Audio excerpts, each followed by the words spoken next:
Hi, this is Rachel from the blog thislovelylittle.farmhouse.com, and I wanted to welcome you back to my channel. Today I'm going to be sharing with you my first birth story. Big news, if you don't know already, I am pregnant. I'm 19 weeks with our second one, so I'll show you a little bump update if you're interested to see that of where I am right now with this one. This is my 19-week belly baby bump update. It's definitely there. You know, it's not huge. I'm not sucking in, I'm not poking out. And in preparation for my next video, which I was going to do first, but then I thought it wouldn't have near the relevance if you didn't know the backstory. It's going to be things that I will do differently this time in hopes for a better outcome. This is the backstory for that, so that you will know what happened last time and why I will do things differently. But first I wanted to say thank you so much for everyone who is watching. It means so much to me, and just a little word about it, like, I really appreciate everyone who subscribes and likes and comments and shares and all that stuff, because all this online stuff is driven through algorithms, and that's how platforms like YouTube and Instagram and Facebook and all that decide who they show your content to, whose content they show, how they promote it. It's all driven by crazy, unpredictable algorithms, but they are based on user interaction. So it really helps, and I appreciate so much. It's a quick, free, easy way that you can help content creators. If you like their content, you know, give it a thumbs up, share it, subscribe. It means so much to anyone who is on those platforms putting out content, but I especially appreciate it, so thank you so much. So let's get on. Birth story. This is my first child, and I did have a general idea of what I wanted for my birth. I immediately went into research overdrive mode. I researched everything I could find, all the things you needed to know about birth, what can happen during birth. So if you haven't done that, I highly recommend it. I have a post and a video on how to write a natural birth plan. Now, I wanted to do a natural birth. I knew that from the beginning. I've always been a bit of a rebel and gone against mainstream, and surprise, surprise, I wanted to have a natural birth. I will link it in the description box below and the video if you want to go check it out. If you are planning on having a natural birth, it's very important to have a birth plan and to have done your research on all those things ahead of time, because trust me, when you're in labor is not the time that you want to have to be making difficult decisions, really any decisions at all, because it's your brain is so focused on the work of labor and just getting that baby here that it's really hard to be trying to rationally think through your options and decisions and come up with a decision. So I strongly recommend doing that all ahead of time and getting it out of the way. So I'll link to that if you're interested. And I am going to say there's definitely going to be some TMI in this post, because childbirth, you know, that's kind of TMI. And if you're not comfortable with that, then, you know, you probably need to just get over it, because if you have kids, there's going to be lots and lots and lots of TMI and uncomfortable things that you've never imagined that you would talk about in polite society. But it's just the way life is, and you know, it's just life. So one of the first decisions I made was that I wanted to go to the birth center that is in our closest big city. I wanted to have a natural birth. So I was really drawn to the idea of a home birth. My mom had a home birth for her last child, her fourth, and I was there for it. It went wonderfully. It was a peaceful, calm, everything you want for a natural birth. That's what this birth was. It was actually pretty humorous, because he was born on the floor. He didn't hit the floor, but he was born on the floor. Anyway, another story for another time. But I really wanted to do a home birth, but since we live an hour away from the hospital, it was my first child, you know, anything can happen. We didn't want to risk that being so far from the hospital for the first time. So I decided to go to a birth center, because it's kind of like the perfect mix between a home birth atmosphere, but yet you have the medical team and you have the hospital just a couple blocks away, right there in case anything happens. I'd heard lots of good things about it. I knew other people that were going there. They had good things to say about it, so it seemed like a really good decision at the time.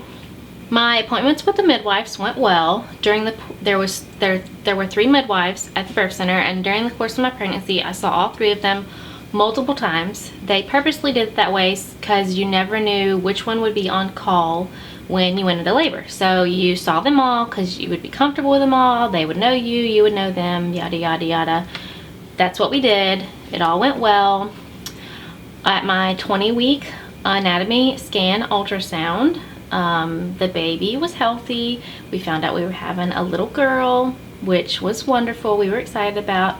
My mom and I were especially excited about that because we really wanted to make some cute little smock dresses and things, and so all that was great. We also found out that at the 20-week mark, she was breech, so she was head up instead of head down like she was supposed to be, which they totally said was not an issue this early on. It was very common that, you know, babies will turn sometimes before, I think they said, like, you know, by 32 weeks such and such percentage of them are head down and all that stuff. Well, I was much more concerned than they were because I was breech when I was a baby and I did not turn. My mom went in and had a version, which is where they manually turn the baby in the womb and then they induced labor and I was born. That was 31 years ago. So they could do it 31 years ago. They really can do it well now. They just don't ever want to. As a side note, if you have a breech baby, look for a practitioner who will do a version because it's very possible. So I was concerned. They completely blew it off. Oh, it's not a big problem, but, you know, don't worry about it. The baby's gonna turn. But I was not so sure because, you know, I had personal experience with not turning. Obviously, me, I didn't turn. And I was worried that my baby was gonna follow suit. So I researched everything I could find on the internet about all the natural ways to help a baby turn, all the weird positions, and putting a bag of cold peas on your stomach, and essential oils, and spinning babies, all the things. And for the next 4 weeks, I did them all. And let me tell you, some of those positions are really uncomfortable. But I did them because it was a big concern for me. I wanted my baby to turn. I wanted to have the natural birth. I didn't want to have to worry about a doctor not wanting to turn the baby, trying to pressure me into a C-section. That was totally not what I wanted. And so I was trying to be prepared and do everything I could to ensure that that didn't happen. So fast forward 4 weeks to my next appointment, and you can imagine my surprise when the midwife that I was seeing that day said that my baby was head down. At that point, I would have been around 24 weeks, and I had not felt any baby turning. Actually, I never felt much movement at all. All I ever felt, it felt like little like that, like little finger rubs and stuff. I never felt a lot of kicks, a lot of hard kicks or anything, which it's still a little early in the game, but most people are feeling kicks and stuff by that point. And I never felt any. I did not feel the baby move. So there was some skepticism. I listened to what she said, but I was kind of like, you know, I don't know. I didn't feel it. I would have thought I would have felt it by that time. But as my appointments continued, all the midwives, all 3 of them, as I kept seeing them, every one of them every month, and, you know, as the appointments got closer together, they all, oh, the baby's head down, she's in a good position, you know, blah, blah, blah. And so I trusted what the experts were telling me. And so my skepticisms and fears were put to rest throughout the rest of the pregnancy, as each of them kept confirming that at every appointment. I also tried my best to prepare myself for what I was sure was going to be the worst pain I've ever experienced in my life. So I was mentally trying to get prepared for this. And I also was working on doing what I could and what I had read about for preparing your body, which was, you know, I exercised pretty regularly.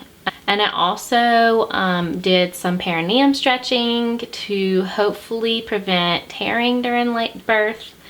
And I used evening primrose oil vaginally that it was supposed to help soften the cervix and all that stuff to help you labor easier. So fast forward the night before my due date, my husband and I were sitting on the couch watching TV, and I should have been sleeping. It would have been a much smarter thing to do to be sleeping, but the need for entertainment won out, and we were watching TV. And almost on the dot at midnight, I felt something, and I was like, oh, that's different. That feels kind of strange. And TMI again, it felt like the feeling of when you start to bleed. That's what it felt like for your period. And so I thought, okay, that either that was my water breaking, or I've just started to bleed. Either way, I need to find out what's going on. So I got up to head to the bathroom, and within like 5 steps, I knew that my water had just broken because, you know, fluid had trickled down my legs and it was pooling in my shoes. And I told Eric, okay, my water just broke. And yeah, I was just like, oh my goodness, my water just broke. I can't believe. And so I went ahead and called the midwife on call number to tell her that my water had broken, because I didn't know how quick it was going to progress, what she was going to say or anything like that. So I did go ahead and call and let her know that my water had broken. She said, go to bed, try to get some sleep, and, you know, we'll talk in the morning and see how things are going. So I went to bed. Of course, my adrenaline is like majorly pumping at that point. No sleep is going to happen. But I did go to bed anyway. He went to sleep so he could get some rest as well. We both knew that it was going to be a long next little while there until the baby was born. So he was sleeping. I was laying in bed, not sleeping, but resting. And about almost exactly 30 minutes later, my contractions started. I had originally not planned to time them right at the beginning because, you know, everything you hear, everybody says they're going to start off sporadically. You know, they might be 30 minutes apart, and then 10 minutes apart, and then 20 minutes apart, and they'll be very sporadic at the beginning, and, you know, don't worry about it until they get consistent, and then you can start timing them and see where you're at. So I was like, okay, well, they're started. I'm not going to start timing right now. I'll just wait and see how it goes. And I knew it was real contractions because I had been having those Braxton Hicks the whole entire time, and it was a big difference. There was no doubt. This was the real thing. So after about 3, I was like, you know, those seemed really evenly spaced and very consistent. So I'm gonna get my little stopwatch app out on my phone and see, you know, how far apart they were. So I got it out, timed between the next few, and they were like 6 minutes apart, which was really shocking to me because I was expecting, you know, I was totally not expecting that when contractions started, but they were consistently 6.5. The longest time between contractions that I had the whole entire time I was in labor was 8 minutes, and that only happened once. They were consistently 6, 6.5, 5, 6.5. That was the range that they were in, starting from the first one, the whole entire time. So I labored for about 5 hours, just in the bedroom. The pressure just down had gotten so strong. I couldn't sit at all. That was not even an option. Laying down was pretty uncomfortable, so I was not really in the bed. Mostly I was kneeling on the floor, leaning over a birth ball, kind of, you know, swaying back and forth and doing all those things. And it actually wasn't nearly as bad as I was expecting. The contractions were like extremely intense menstrual cramps, or like really, really bad gas cramps. I don't know if anybody has experienced that, but they are painful. That's what it felt like. It was like a really, really intense gas cramp. And then they would pass and it would be okay. You know, 6 minutes later, here comes another one. About 5:30, I called the midwife and told her, you know, since 12:30, we've been going at 6 minutes apart. things obviously had been progressing. They had been getting gradually more intense as the time went on. And she said, well, don't worry, you know, it's gonna still be a long time, so stay at home and call me, you know, when things start picking up more. And I was thinking they were picking up. Like, I thought, this is getting, you know, it's getting close to the time that we need to be packing the car. I had everything ready, but it wasn't packed in the car. We need to pack the car, we need to get ready to go and start heading that way. Well, she said, stay at home, don't worry about it, it's gonna be a while. Which I'm thinking, the birth class told us when your contractions are 5 minutes apart, you need to be heading to the hospital. Keep in mind, we live an hour away. The majority of the commute is down the interstate, and it's getting really close to morning traffic time. You could have wrecks on the interstate, you could get stuck in traffic. So I was already a little bit nervous about getting stuck on the interstate. And you know, if you're not by an exit, you might be stuck on there for 20 or 30 minutes before you can creep up to an exit to be able to get off and then weave your way down through all the little back streets. So already I was nervous about that. And they said in the birth class, you know, when your contractions are about 5 minutes apart, you need to be heading to the hospital. Mine were like 5.5 to 6, and she was saying, oh, it's gonna be a while, stay at home. Well, I woke my husband up and I told him, look, we need to load the car up because I think we're getting close to needing to leave. So we got up, we got the car loaded, and around that time I called my mom. And you know, few people know you as well as your mom and your spouse. And when I talked to her on the phone, she said, you need to go somewhere. It's time, you need to go somewhere. And so we decided that since the midwife was like adamant about us not coming down there yet, we decided that I was gonna go to my mom's house. She lived the same distance from the hospital as we did. And then my friend who had agreed to be my doula, she had trained, she trained a long time ago to be a midwife. And she was gonna be my doula, so she agreed to meet at my mom's house, and she was gonna check me and see, you know, how things were going, if I was dilated, and just kind of get an idea of where the labor was at. So we started the drive over there. It was a very uncomfortable 30-minute drive because there was no sitting. That was not even an option. So I'm kneeling on the floor of the passenger side, leaning over the the bench seat of the truck, all the way there. And we get there, we get in, she's there, and by the time we got there, things were definitely feeling more intense. So we got there, we met the doula, and she checked me, and to all of our shock, she said that I was not dilated at all. That kind of really threw us all off because things were picking up and I was feeling like it was time to be heading down there. And then she said I wasn't dilated, and so I'm thinking, wow, if I'm not dilated at all, I'm in the very beginning of labor, this is gonna be bad.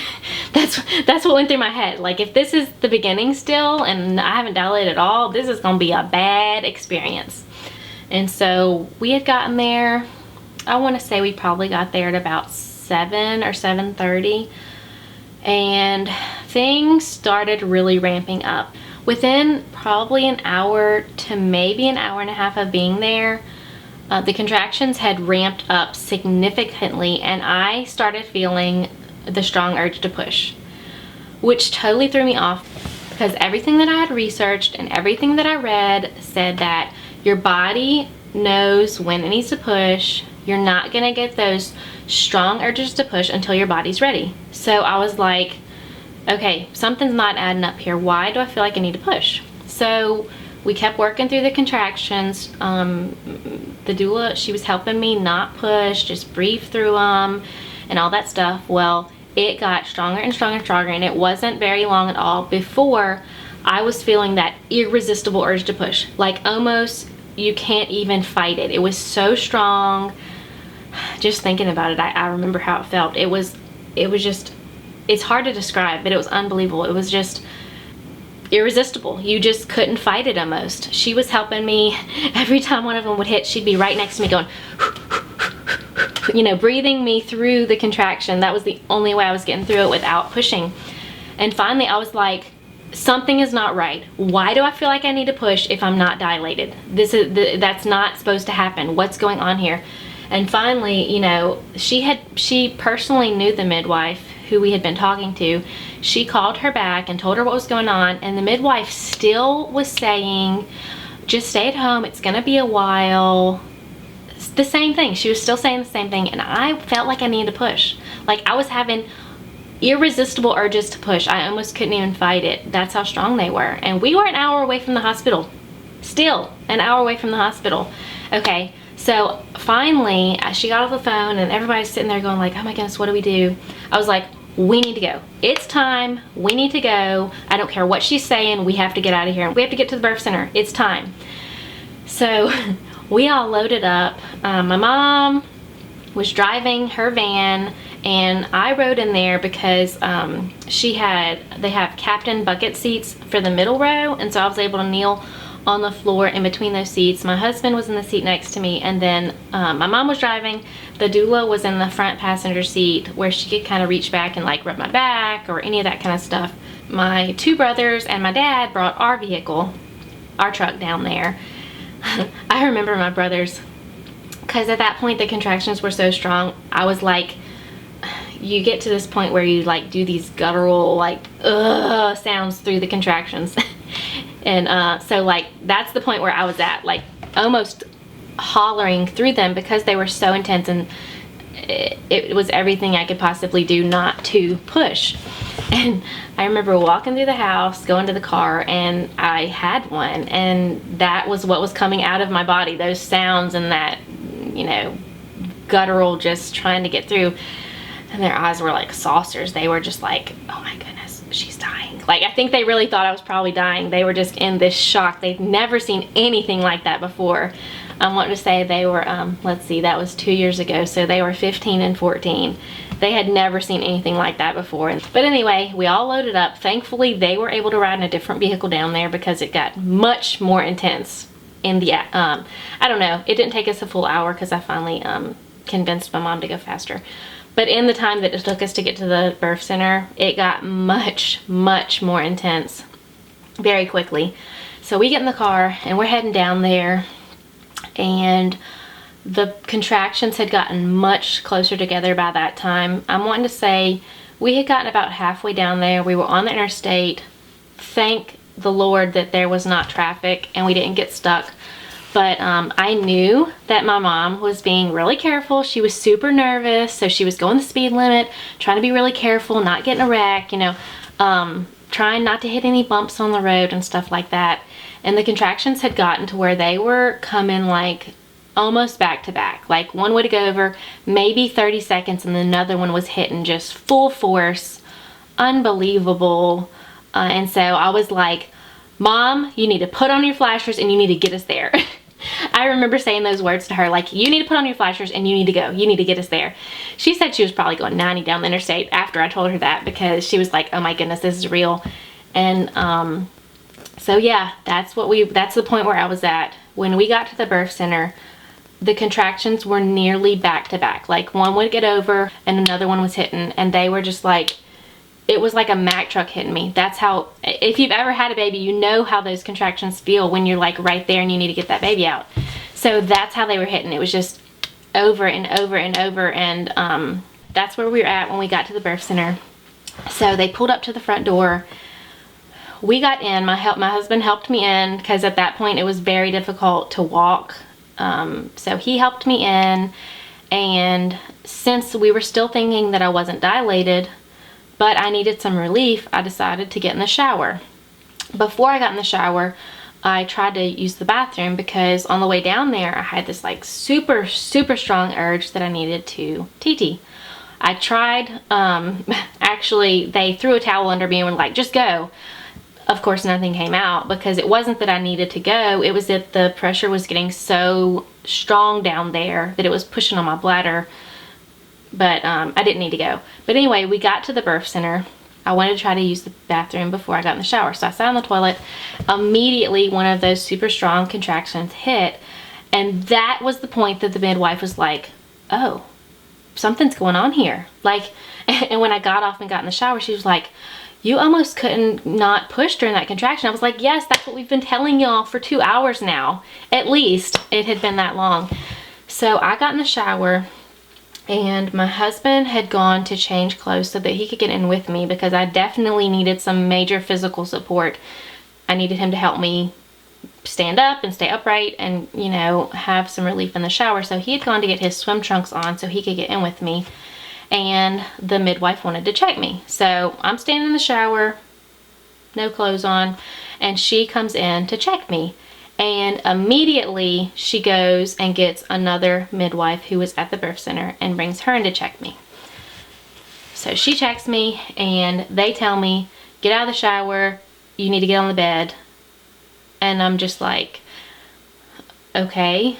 So I get out of the shower, they wrap a hospital gown around me, mostly, and we head to the bed, and she tells me that I need to lay on the bed. And I'm like, seriously? You want me to lay on my back on that bed? Do you know how horrible that's gonna be? Yeah, you got to do it. So I laid on the bed, they disappeared.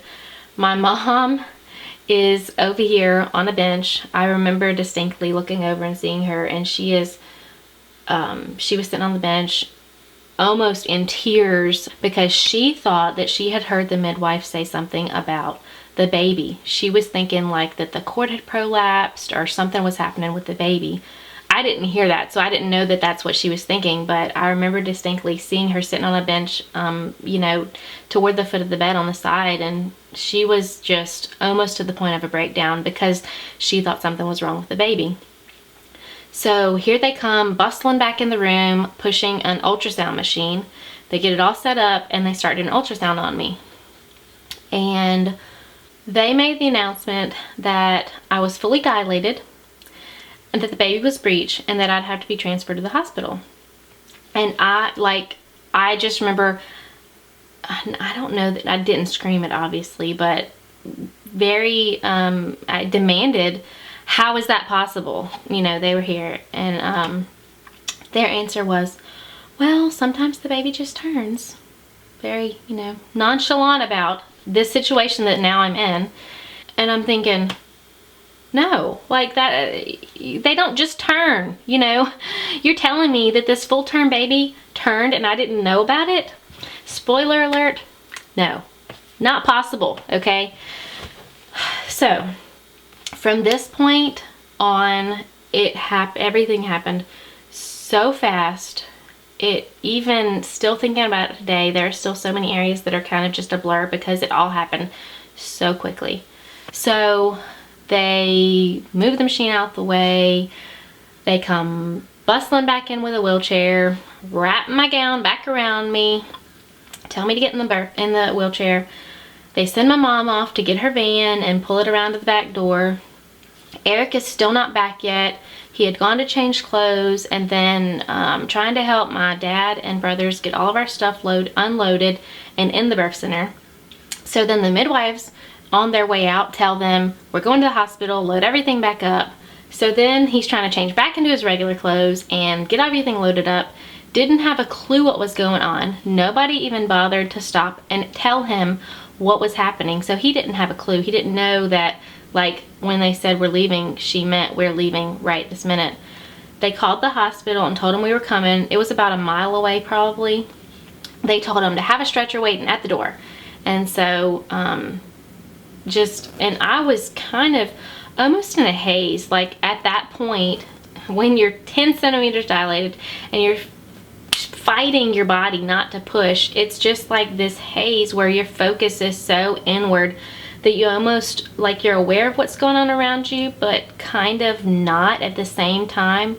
So there are certain elements of it that really stick out, and then there are certain things that I didn't even catch that was going on because, like, my focus was so inward on dealing with the contractions and trying not to push and just so needing to get this baby out.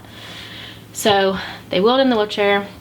My mom went and pulled her van around the back of the birth center because they obviously didn't want to just take me out through the front for all the other people that were there to see. And they got me in the wheelchair, pushed me down the long hall to the back door, and I got somewhat, you know, precariously perched across the middle two bucket seats of my mom's van.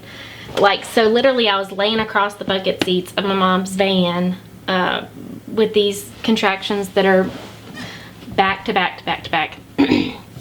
And I didn't even realize at the time that Eric wasn't there. And Mama was telling me, even when we were talking about going over the whole situation again when I was planning out this video and blog post, that the midwife was screaming at her to go and to leave him and all this stuff. I was not aware of that. So I didn't know that stuff was going on. And I didn't even realize he wasn't with us at that point. She was saying, you know, they can catch up. They can come in their vehicle and you gotta go, go, go. She was screaming at my mom to just go and leave them. And of course my mom didn't really know what to do. And, you know, I'm back there and she just knows it's really bad. So she left, heading to the hospital. And like I said, they had called the hospital to tell them we were coming. They needed to meet us at the door with a stretcher, yada, yada, yada, all the situation. They had called the doctor, who was the backup doctor for the birth center, to meet us there at the hospital. And we left. And as we were pulling out the driveway of the birth center, I remember seeing the fire truck pull in. Real helpful hospital to send us the fire truck. They're, you know, they're gonna really help a lot in this situation. And the midwife rolls the window down and screams at them that we don't need them, we're going to the hospital. So we take off to the hospital, and I don't remember this part either. Like, I just was in the back with the doula. I don't remember hearing the discourse between my mom and the midwife, but my mama said that the midwife was screaming at her like not to stop for the red lights, and even with oncoming traffic, like the midwife was saying go, go, go. And there are multiple times that we would have gotten in a wreck if my mom would have listened to what the midwife was saying instead of waiting until it was safe to go, because the midwife was just saying don't stop, don't stop, don't stop. And there were cars coming. Literally, there were cars coming. So she would have gotten in a wreck if she would have listened to her. So we get down to the hospital, pull up to the emergency room door, and they're not there with the stretcher. So we're sitting there, and the midwife jumps out, and she's at the door, you know, where's the stretcher, blah, blah, blah, blah, blah. And finally the stretcher pulls up. During this time, I'm still laying across the seats of my mom's van, and she has my legs, like, in her, you know, between them and me. She has my legs propped open. For what reason, I have no idea. I have a hospital gown mostly wrapped around my body. As you know, they don't cover you a whole lot, even when they're fully on you. So it's mostly wrapped around my body. Here we are, my legs spread out with the open door right there to the emergency room exit for everyone in the world to see. If I would have been in my right mind and not at that point of labor, I would have been mortified. At that point, I didn't care. I just really wanted the baby out. So I would have been totally mortified if situations had been different, because basically I'm laying there naked for the whole world to see in this very vulnerable time of trying to get a baby out. Finally, the nurses come with a stretcher, and what ensued from this point on, the best way I can describe it is like you took a scene from a TV hospital drama. And I know that you always hear about how those things are so fake, but I'm not lying to you. If you took a scene from one of those hospital TV dramas and put me in it, that's what it was. It was a real life drama happening right in front of, with me in it, like not even right in front of my face, like real life, this was what was happening. And it all happened so fast. So they came up, they got me on the stretcher and took off running through the hospital, pushing the stretcher. My doula had gone to park the van, and my mom stopped at the front help desk to tell the people that my husband was right behind us and to tell him where to go. So, like, literally the nurses are running through the hospital yelling at people, get out of the way, get out of the way, get out of the way. And I remember looking up and like literally they're running and people are walking down the hall and they're yelling at them, get out the way, and people are jumping out the way as the stretcher is careening through the hospital. And we were getting close to an elevator that we had to go on, and they were hollering at my mom to go up and open the elevator. Well, she had not even caught up with us yet after stopping at the help desk, and she couldn't, like, they were going so fast she couldn't even catch up. So there was this maintenance man, and I remember seeing him. We had kind of come to this little almost courtyard area where there were some benches in the middle and everything, and he saw what was happening. He heard them yelling for somebody to go open the elevator. He dropped his tools. Sometimes, you know, sorry, I'm probably gonna get emotional during this story. He dropped his tools and he ran ahead and he opened the elevator, and he even rode the elevator with us to go open the next one that we had to get to. Just some random man that was there working. So we got to the point, we got up there to the labor and delivery floor, and they took me into what I guess was a prep room. I'm not even sure if that's what it was, but they took me into the prep room. My mom was there. I guess the midwife was there. I don't remember seeing her at that point. But there was a doctor and about 3 nurses, and they were all doing stuff to me at the same time.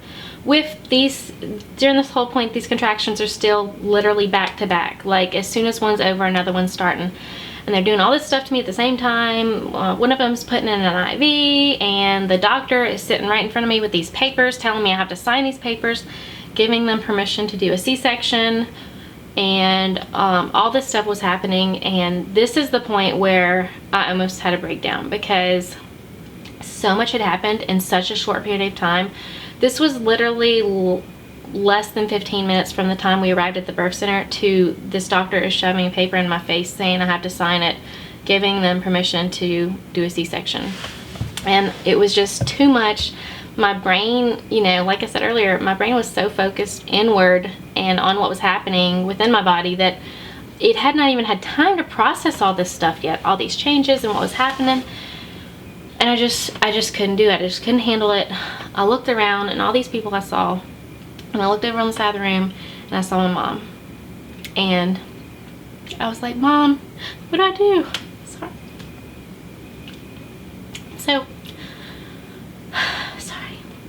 So she comes to the bed, and she's right there talking to me.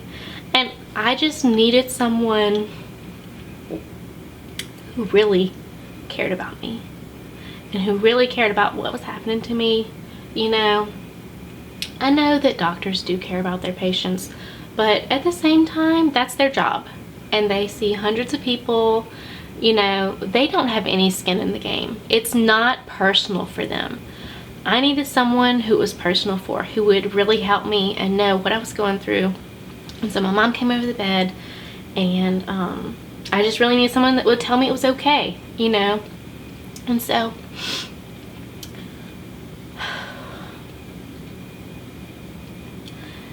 my mom came over to the bed, and I asked her, I was like, Mom, what do I do? And she said, well, I really think at this point you don't have a choice. You know, I think you need to do this, and it's going to be okay. And that was all I needed to hear. She was the only person there who I felt like I could trust to tell me the truth, you know. And so I signed the paper, and it seemed like just as quickly as they had wheeled me in there, they were wheeling me back out. And as they pushed me down the hall to the surgery room, I remember that the doctor, he had just popped up by the bed. I don't remember even seeing his face or anything, but he said, you know, I know this isn't good circumstance to meet under, but I'm Dr. Dickerson, and I'm going to be doing your C-section today. And they pushed me into that room. Eric had not even made it there yet, because when he got to the hospital, the little help desk that my mom had stopped at to ask them to show him where to go had sent him to the wrong place. They had actually sent him to the wrong floor, which is unbelievable. So he spent the whole entire time trying to find where we were, and he ran up just in time to see them pushing me into the surgery room. He didn't know what was going on. Nobody had told him. He didn't know if, like, this was life or death, if I was, you know, dying, or the baby was in distress. He had no idea what was going on at all. He didn't know if he'd ever see me again in that moment, because no one had even stopped to tell him what was happening. But he did find my mom, you know, and she told him what was going on, which didn't help a whole lot. if you can imagine that situation. But they pushed me into the room, and all the family had to wait out because no one was allowed to be in there. And I remember laying on the stretcher. Well, I was in the middle of this contraction, and this little guy was saying, you know, they had to switch me to another stretcher, or, you know, bed, or whatever it was that they were going to do the surgery on. And he was telling me I had to get up and move, and I was in the middle of one of those contractions, and I said, you have to wait. And the doctor was like, yeah, it's okay, just wait till she's done, and then we'll get her moved. And so they did, you know, got me over there, and they were doing all their prep. Everything was happening super fast, and I don't even remember at that point what was going on. It was just, I was past the point of peripheral vision. It was just, they were doing it. But I do distinctly remember I'm laying there on the bed, and obviously they had the screen set up and all that stuff, and the anesthesiologist guy was at my head, and the doctor's down here, you know, obviously at my stomach. And I hear him saying, okay, is everybody ready? Everybody ready? Everything's set up? All this stuff, you know. And he,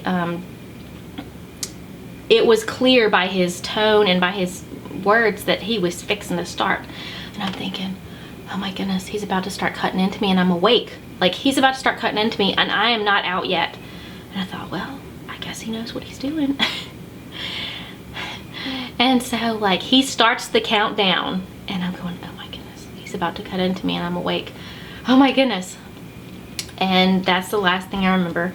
Obviously, they have it timed, like, to the second of it all working together. But the next thing I know, I woke up. Obviously had no clue where I was at. I was freezing cold and shivering violently. That kind of, like the kind you see on movies, like uncontrollable, violent shivering. And it felt like I had cotton in my mouth. My mouth was so dry. And so there was this sweet little man nurse, and he comes over and he's checking on me, and you know, like I told him, I'm freezing, I'm so cold. And he went and he got some warm, like some hot blankets, and put on top of me. I think like 3 of them. I was so cold. And he, you know, tucked them all in around me, got me all tucked in, like in this little warm blanket cocoon. And he, I asked for water, but he said I couldn't have water, but he could give me ice. So he was standing there feeding me ice, and I felt bad because I just kept saying, can I please have more? I was so thirsty and so dry. And he kept coming back and giving me more. And, you know, I don't really remember anything else about the time that I was in recovery except for that I was freezing cold, shaking violently, and that I was so thirsty. And the nice little man nurse kept coming and giving me ice. And I don't really remember anything else from that time. The next thing I remember, they were pushing me into my room. I remember seeing my mother-in-law there, who was not there before. Before, it was just my family, my mom, my dad, and my brothers. Eric had called her and her husband, and they had come down, and they put me in the room. And I don't even remember, I suppose it was probably Eric holding her, but I remember seeing somebody holding this little baby, and I said, is that my baby? I didn't even know. Like, I didn't even know. And you know, obviously I said yes, and they brought her to me. And I don't remember anything else about that. I don't remember holding her for the first time. I don't remember nursing her for the first time. I feel like all of those precious moments were stolen from me after I worked so hard to get them. So, you know, when you think about traumatic birth, most of it is emotional, you know, because of feelings like that. Like, you feel like it was stolen from you, or you were betrayed. I feel like very much, even still, you know, through the whole experience, I feel like I was very betrayed, because the people that I was trusting to care for me didn't. You know, they didn't do their due diligence. They didn't do their jobs right. They told me something that was not true, and it had major impact on my life. Didn't have any impact on their life. They had no skin in the game. But it had a major impact on my life. But anyway, so between the anesthesia, and they also give you like an amnesia drug when you have surgery, and that stuff messed me up bad. It messed me up really bad.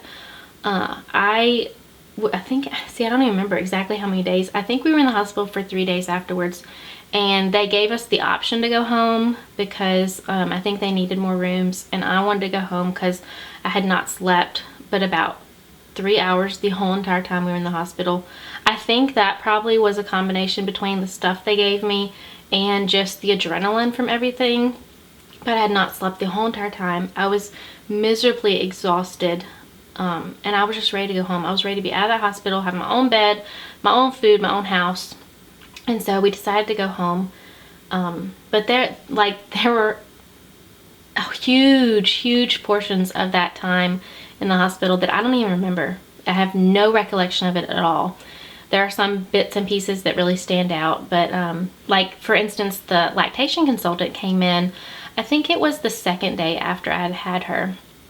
And by the way, I forgot to say, like I said that stuff was like a hospital drama and it happened so fast. It was, I believe what they had said, the official number, it was 7 minutes from the time we pulled up to the hospital to the time that the baby was out. That's how quickly all of that stuff happened.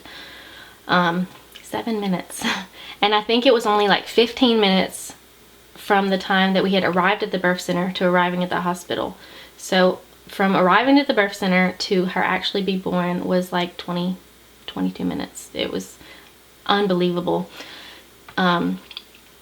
So the lactation consultant had come in. We were having problems nursing, and I had asked her what this chart on the wall was, and Mama was like, well, she told you all about that yesterday. And I was like, really? Like, I had no memory of it whatsoever. So the whole hospital stay, there were huge portions of it that I don't even remember because that stuff really messed me up. And also, I was in extreme amounts of pain. They had me on really high, they had me on like narcotic painkillers, which obviously will throw you for a loop. My whole entire body, from literally like my shoulders to my hips, well, obviously lower than that because of the C-section, but my whole entire torso, I felt like somebody had beat me. Literally, I felt like I had been beat. And I kept telling my mom, I just don't think this is normal. I don't think I should hurt like this everywhere. Even like up under my rib cage, my shoulders, my sides, like all up and down my sides, my back, my whole entire body hurt like I had been beat. And I kept telling my mom, I do not think this is normal. I don't think I should hurt like this. And finally, one of the nurses came in and I asked her, I was like, why do I hurt like this? Is this normal? Should I be hurting? And she said, well, I can tell you exactly why you're hurting so bad. When you were coming out of the anesthesia, you were fighting, and we had 6 nurses on top of you trying to hold you down and keep you from pulling the tube out of your throat. And she goes, you're strong. So that explained why I hurt so bad. And and this lady was not small either. So if they had 6 of them like that on top of me, no wonder I was hurting. Another couple of the moments that stand out about my time in the hospital that I actually do remember was when the doctor who delivered her came back into our room. I think it was also the second day, and he was wonderful. That was one of the silver linings of the whole experience, was getting to meet this doctor and have him caring for me. He was so wonderful. He was so empathetic about the whole situation and truly grieved about it. He actually owned the birth center, so he was a huge proponent for all the natural birth stuff, and very apologetic about what had happened. Almost he was grieving with me of what we had just experienced. And before he left the room, he even prayed with us. It was wonderful. He was really amazing. And he truly cared. Like, I feel like that's not something very common to find these days, but he truly did care. And then another thing that stood out was when the midwife came back, the one who had been on call that day. Not the same one that we had been talking to all night, but one of the other ones that, like, that one had gone off early that morning, and this one had come on during the day. So all 3 of them we had dealt with during the birth. But this one came back the next day. She's the one that had yelled at my mom to get to the hospital and all that stuff, and she came back, and that was a distinct memory as well, because she was not empathetic and she was not apologetic at all. She was just so proud of how quickly they got me to the hospital. That was what she kept talking about, was how quickly they got me to the hospital and how great they all did, and not at all apologetic that it was their fault that I was in that situation in the first place. You know, astounding to me that, you know, and my mom, oh, she was like a mama bear with all that, you know, because it was their fault. They were the reason that I was in that situation, 100%, because it was, you know, they had said that the baby was head down, she wasn't, and it was their fault. And then the whole thing about them saying that, oh, you know, sometimes the babies just turn. That baby had not turned. She had been breeched the whole entire time. She was frank breech, which is when they're basically folded in half and their little butts at the bottom and their head and feet are up here together. My poor little newborn, she couldn't, like, if you laid her on her back, she couldn't even lay flat. If you laid her on her back, her little legs would pop up like this. Diaper changes were really difficult.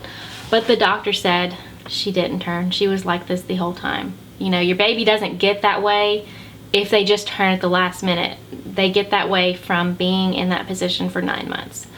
So they were just trying to cover their own backs, I guess. And, you know, they couldn't admit responsibility because then they would have this liability and all this stuff. But it was 100%.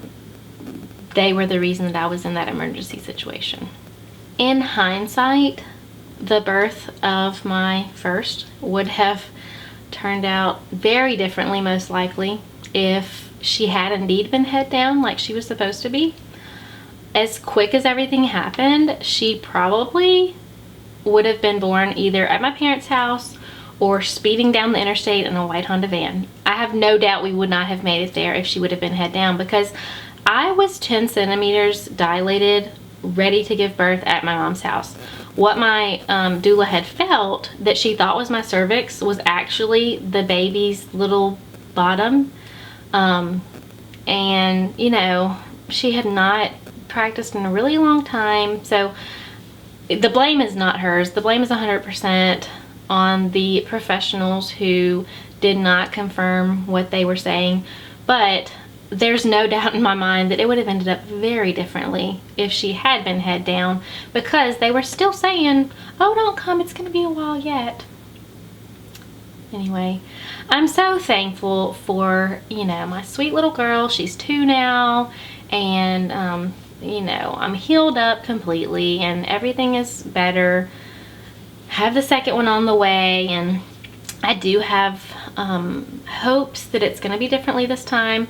My next post is going to be the things that I'm going to do differently in an effort to redeem the birth experience, so to speak. And I'm very thankful for her, but the way she entered the world couldn't have been more opposite of what I had dreamed of and what I had worked so hard for. And what I really feel like I earned by getting there. You know, we went through the whole thing all the way up until her coming out. And then I feel like that was robbed from me at the very end when it should have been over. And I had done all the hard work. You know, it was taken from me. So when you talk about traumatic birth, a lot of it is emotional, more so than physical. The physical was really hard. I had a long, painful, difficult recovery.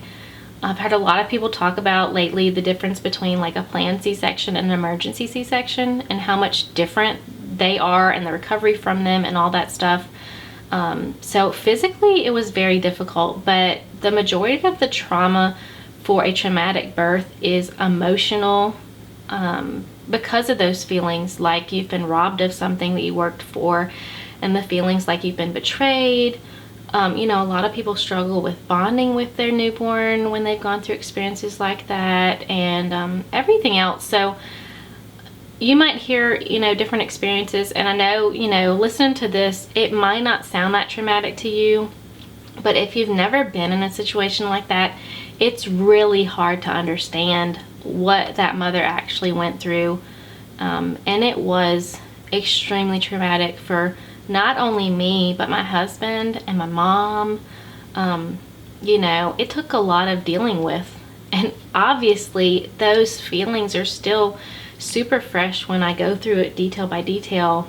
It brings all of that back as if it had happened last week, not 2 years ago, you know. So I encourage you, if you know a mama who did have what they consider to be a traumatic birth experience, not to judge by your own experiences whether it was or not, because it's all so personal and it's also emotionally traumatic, even separate from the physical. So there you have it. That was my natural birth gone horribly wrong, and kind of the prelude, if you will, for my next post, which will be coming soon. So check it out, and thank you for listening. I know this was really long, but that's what our experience was, and I hope you will join me for the next one of what I'm going to do differently. Thank you so much for joining. I really, really do appreciate it, and I hope to see you in the next video.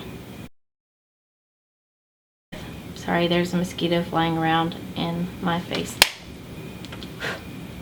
So, yeah, no so's. Is that the right word?